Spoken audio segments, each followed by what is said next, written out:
Color's pretty typical bourbon. Nice kind of amberish tone. For 107 proof, I don't know how well you see that, but the viscosity's okay. Got some decent legs. Let's get into the nose.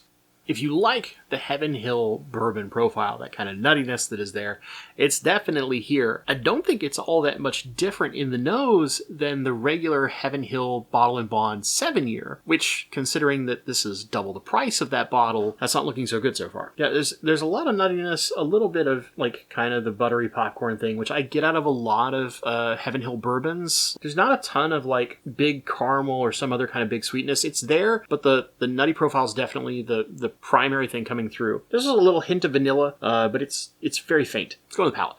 It drinks a lot better than the nose would initially get to you. I think off the nose, like, it's not too impressive because it doesn't have a lot of complexity to it. But on the palate, there's this lovely little sweetness up front. I would say it's kind of like a caramel. You've got kind of a little peanut brittle-y thing going on, which I get in a lot of more like Knob Creek products. It's kind of coming forward here. There's a touch of vanilla, a good amount of that Heaven Hill oak influence, which tends to get a little nutty for me, and that's definitely present in this. But more importantly, like, it's lingering pretty good for 107 proof. And it's not quite as quick on the palate as like the Heaven Hill Bottle & Bond, which you would expect it to be more. But given it's not age stated, and the rough estimate is somewhere between 6 to 8 years on most of this product, there's only so much influence you're getting other than a little bit more proof. You're going from 100 to 107. I think the thing that stands out to me, this is a super like crushable pour. Despite being 107 proof, it really is, and everybody dreads this term, but like smooth. Because every time I sip this, it's basically the same profile. There isn't something extra standing out to me. And I'm no Fred Minnick, but overall score for this, I'm only going to go 70. I honestly would significantly rather have a number of different products out of the Heaven Hill product line than this. And I think considering the price, like if you prefer barrel proof, you would go with something like an Elijah Craig barrel proof.